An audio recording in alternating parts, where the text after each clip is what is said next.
आज का क्लास मैं पढ़ाऊंगा हिंदू लॉ। और जैसा कि मैं कल वाली क्लास में हिंदू कौन है बताया था, तो उसमें मैंने 3 तरह के हिंदू हैं बताया था। कौन कौन से हैं? एक बताया था जन्मतः हिंदू,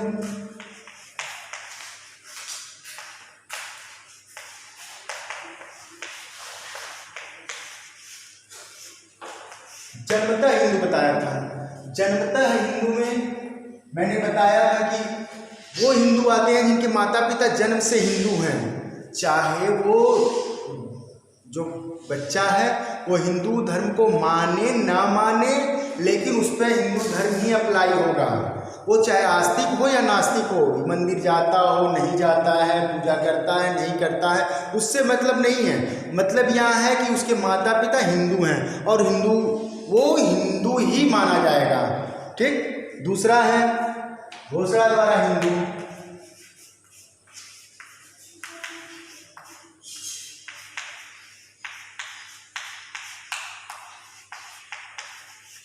मैं कल आप लोगों को बताया था कि घोषणा द्वारा हिंदू कब हो जाएगा? जब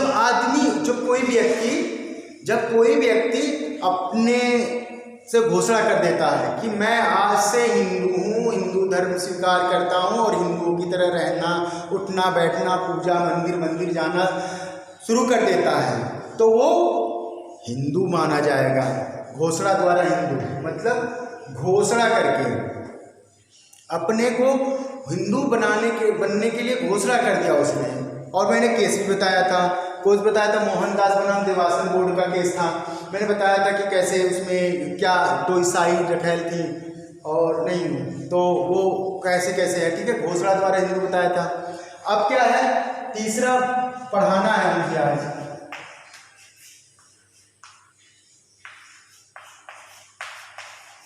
संपरिवर्तन एवं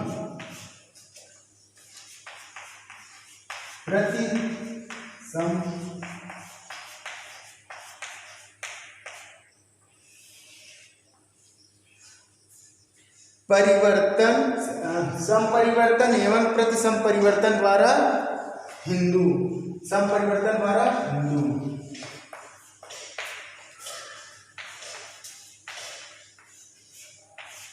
अब वर्ड क्या है? संपरिवर्तन। वर्ड क्या है?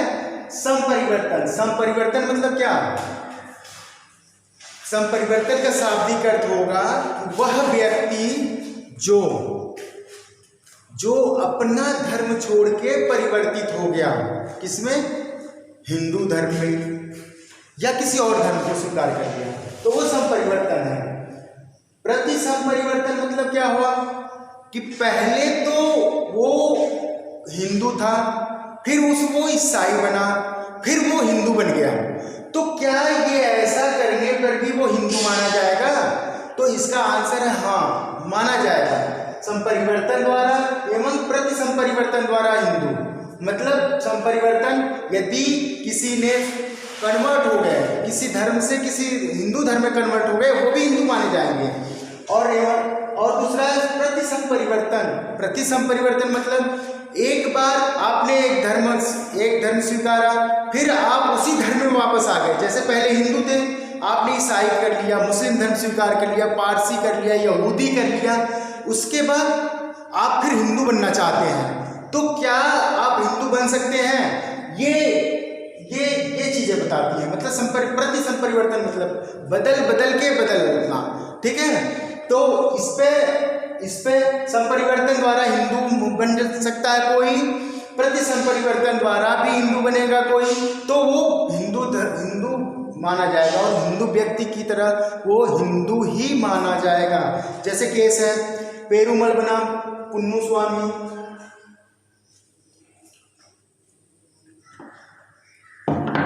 इस पर एक केस है पेरुमल बनाम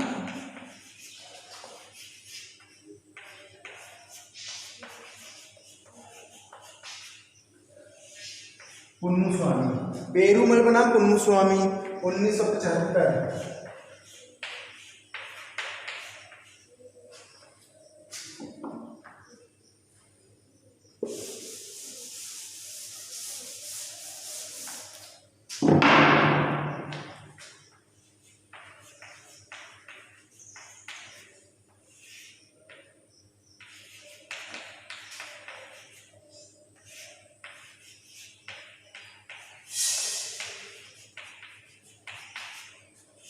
पेरूमल बना 1975 KLP। इसमें क्या था, इसमें था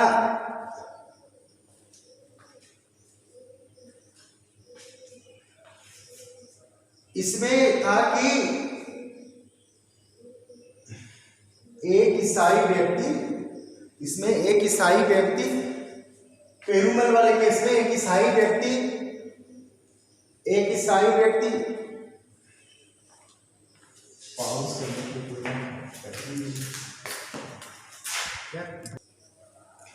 इस बात में केरल उच्च न्यायालय ने यह फैसला किया था कि कोई व्यक्ति यदि संपरिवर्तन कर लेता है, संपरिवर्तित हो जाता है, तो उसे हिंदू माना जाएगा। जैसे एक व्यक्ति था, उसने घोषणा द्वारा, ठीक है, घोषणा द्वारा वो हिंदू हो गया, ठीक, घोषणा द्वारा वो हिंदू, वो एक व्यक्ति था जिसने, पेरूमल था, जो घोषणा कर दिया कि मैं हिंदू हूँ और मंदिर जाने लगा, हिंदुओं के साथ उठना बैठना करने लगा, लेकिन उसने अपना परिवर्तन नहीं किया था, तब भी उसे केरल उच्च न्यायालय ने उसे हिंदू माना, क्योंकि वो हिंदू के जैसा व्यवहार करने लगा, और क्या नाम है, हिंदू के जैसा व्यवहार करने लगा, मंदिर जाने लगा, पूजा करने लगा, मंदिर की साफ सफाई करने लगा, और हिंदुओं के बीच में उठना बैठना हो गया, हिंदू धर्म कीर्तन करता था, सारी प्रक्रिया हिंदुओं वाला करता था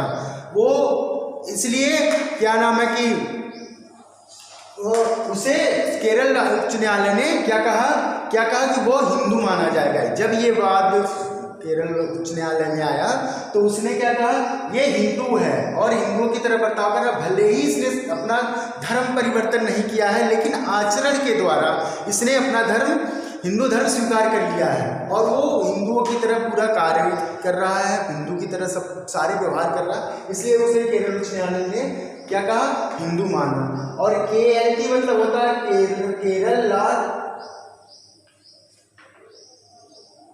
टाइम्स, केरल लॉ टाइम्स में ये प्रकाशित हुआ था। दूसरा केस है गंटूर मेडिकल कॉलेज बना मोहन राव, गंटूर मेडिकल कॉलेज बना Mohan Rao,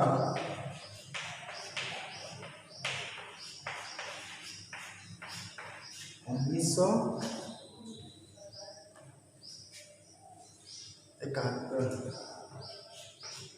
supreme court, Guntur medical college,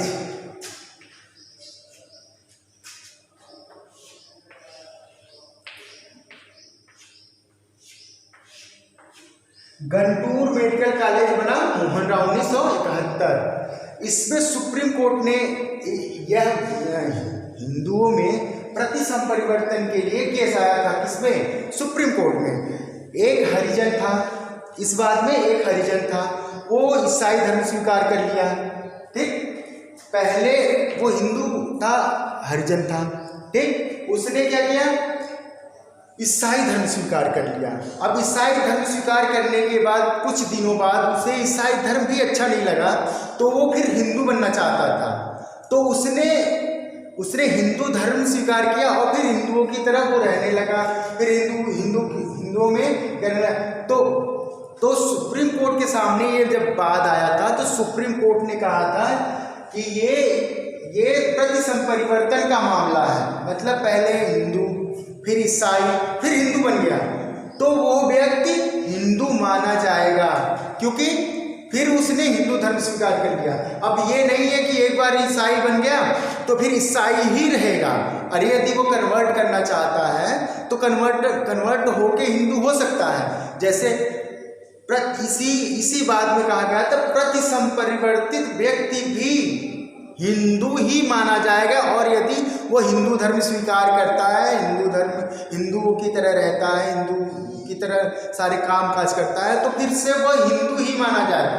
और वो अपनी यदि जिस धर्म से, जैसे हरिजन से ईसाई बना था, और हरिजन फिर अपनी बस्ती में आके और हरिजन वर्ग ने उसे फिर से मान लिया हिंदू, तो वो हिंदू ही रहेगा।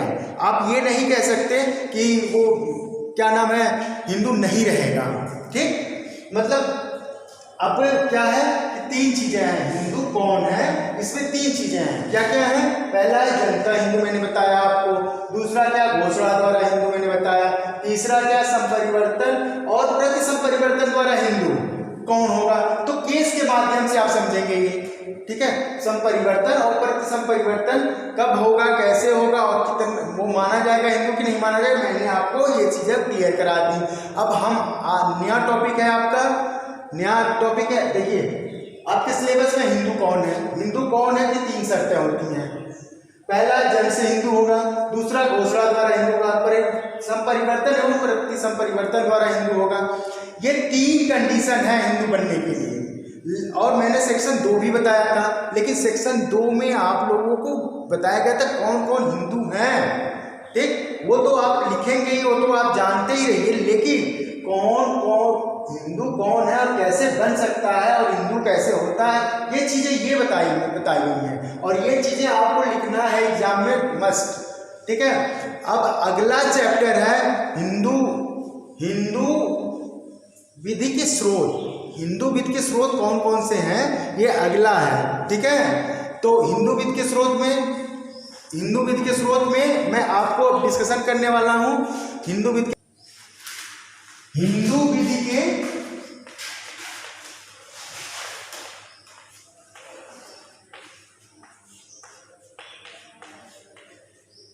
स्रोत आपका सेकेंड टॉपिक है। सेकेंड टॉपिक क्या है आपका? हिंदू विधि के स्रोत। अब हिंदू विधि के कौन से स्रोत हैं, हिंदू विधि कहाँ से आई, कब से आई और स्रोत में क्या क्या है, कैसे हम जान सकते हैं कि हिंदू क्या है, हिंदू कौन है, और स्रोत हिंदुओं का क्या इतिहास रहा है, इसके बारे में हम चीजें बताएंगे। तो इसके अंतर्गत हिंदू विधि के स्रोत के अंतर्गत 2 स्रोत आते हैं। कौन कौन से आते हैं? एक प्राचीन स्रोत, एक और आधुनिक स्रोत। 2 स्रोत हैं हिंदू विधि में। हिंदू विधि के स्रोत के लिए 2 चीजें पढ़ना आपको अनिवार्य है, एक प्राचीन हिंदू विधि के स्रोत, एक आधुनिक हिंदू विधि के स्रोत। तो पहला क्या है? प्राचीन।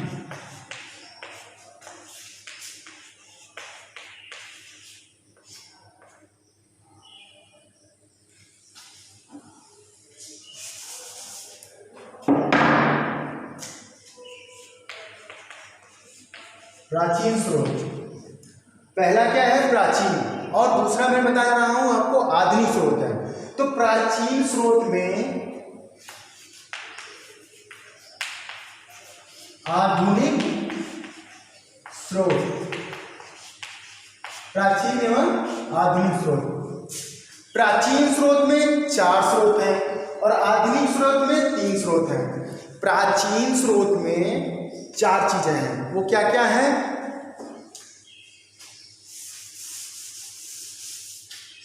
प्राचीन में क्या है? पहला है श्रुति या वेद। क्या है? श्रुति,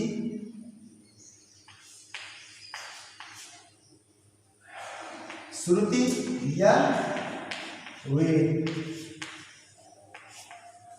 हिंदू विधि का मुख्य स्रोत क्या है? श्रुति या वेद। वेदों से हमें पता चलता है कि हमारा इतिहास कब का है, हम हिंदू कब से हैं, हिंदू क्या है, कब से हैं, कितने दिनों से हैं। लगभग 5000 साल पहले का इतिहास है हमारा हिंदुओं का। हिंदुओं का 5000 साल पुराना है इतिहास। श्रुति या वेद, पहला क्या है? श्रुति या वेद। दूसरा क्या है? स्मृति। क्या है? स्मृति। वेद, श्रुति, जो वेदों में ईश्वर द्वारा बताया गया है, जो भी है वो चीजें वर्णित है। वेद हमें क्या बताते हैं कि इतिहास हमारा बताते हैं। वेद सबसे पुराना इतिहास ही हमारा वेद बताता है। फिर उसके बाद स्मृति आती है। स्मृतियों से जो लोगों ने कहा वो हमने सुना, और हम जानते हैं कि हमारा स्मृति जो है, स्मृति जो बताई गई है पीछे से, जो स्मृति के आधार पर बताया गया कि ये है, ऐसे ऐसे हैं, वो स्रोत है इनकी। तीसरा क्या है?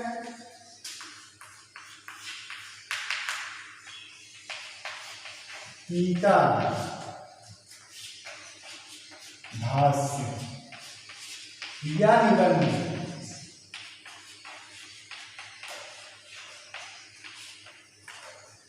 टीका भाष्य या निबंध, मतलब टीका को भाष्य कहते हैं या निबंध। जो निबंध जैसे विज्ञानेश्वर ने लिखा है, जीवुतवाहन ने लिखा है, याज्ञवल्क्य ने लिखा है, ठीक है, ये सब क्या है? ये लेखक हैं, इन्होंने क्या लिखा है? कुछ ना कुछ टीका टिप्पणी और निबंध लिखे हुए हैं लोग। तो इनके आधार पर भी हम अपने इतिहास को जानते हैं कि हिंदुओं का इतिहास क्या रहा है, स्रोत क्या रहा है, हिंदू कैसे रहा है, ये इन सब चीज़ों में बताया गया है। और जैसे दाया भाग, विज्ञानेश्वर वगैरह वगैरह बुक्स भी हैं, टीका टिप्पणी हैं, उनमें भी बताया गया है। चौथा है रूढ़ियाँ।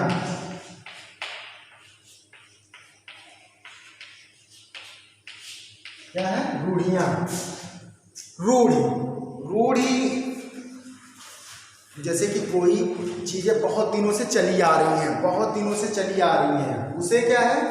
उसे रूढ़ी कहते हैं। जैसे रूढ़ी प्रथा, बहुत दिनों से चली आ रही है प्रथा, प्रथाएं बहुत दिनों से रहती हैं तो वो रूढ़ी बन जाती हैं। और रूढ़ी का 4 चीजें होना बहुत आवश्यक होता है।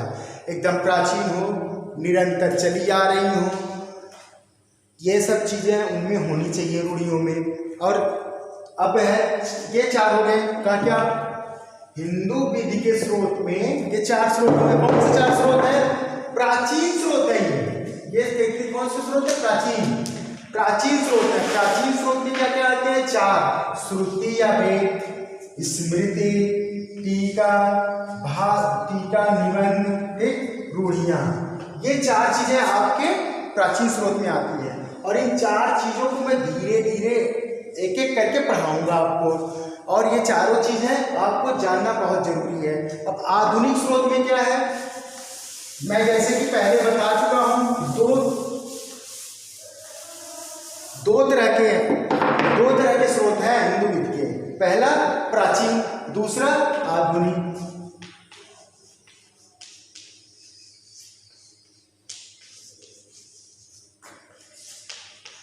आधुनिक स्रोत में क्या है? इसमें पहला आधुनिक स्रोत मतलब जब से न्यायालय बने, ठीक, न्यायालय बने, कुछ राजा बने और राजा ने अपने साम्य और सद्विवेक से जो निर्णय दे दिया, और कुछ न्यायालयों ने निर्णय दे दिया, कुछ लेजिस्लेशन ने बना दिया, कानून बना दिया। वो सब चीजें आधुनिक में आती हैं, आधुनिक स्रोतों में। तो आधुनिक स्रोत में क्या है? साम्य, न्याय और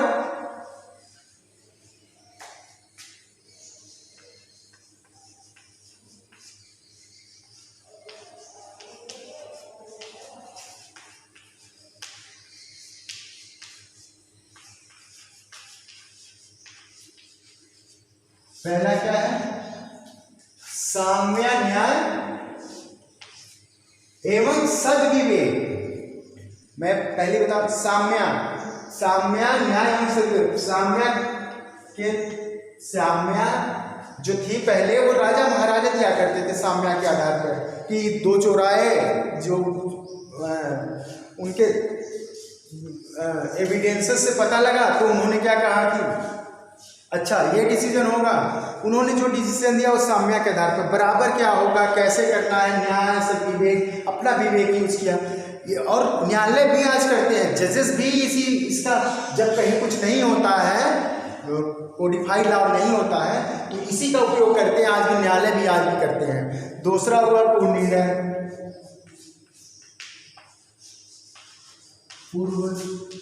निर्णय।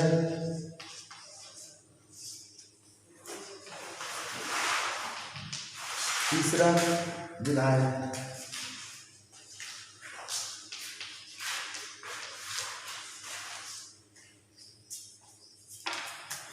देखिए आधुनिक स्रोत में क्या है? साम्य, न्याय एवं सद्विवेक। साम्य, न्याय एवं सद्विवेक पे आज भी न्यायालय निर्णय देते हैं, पहले राजा महाराजा दिया करते थे, ठीक है, जब कोई कोडिफाई लॉ नहीं था तब। पूर्व निर्णय आज भी जैसे प्रीवी काउंसिल के निर्णय हैं, प्रीवी काउंसिल के निर्णय आज भी मेरे कोर्ट करते हैं, और सुप्रीम कोर्ट के निर्णय है, या पहले का कोई ऐसा निर्णय हुआ रहा हो जो एक नज़ीर हो तो आज भी उपयोग में लाया जाता है। विधायक, मैंने बताया कि जैसे विधायिका कोई कानून बना देती है तो कानून बना देती है तो उसके हिसाब से आप आधुनिक समय में उसी के हिसाब से तो साल चल रहा है, क्योंकि 1955 का जो एक्ट बना है वो संसद ने ही तो फ्रेम किया हुआ है, और उसी आधार पर आज हिंदू विधि गवर्न होती है, उसी को विधायन कहते हैं। मतलब कोई कानून बना दिया जाए किसी चीज़ पे तो उसी के हिसाब से अब रेगुलेट होगा समाज में। तो ठीक है, आज हमने आप लोगों को हिंदू विधि के स्रोत बताए, अब नेक्स्ट क्लास में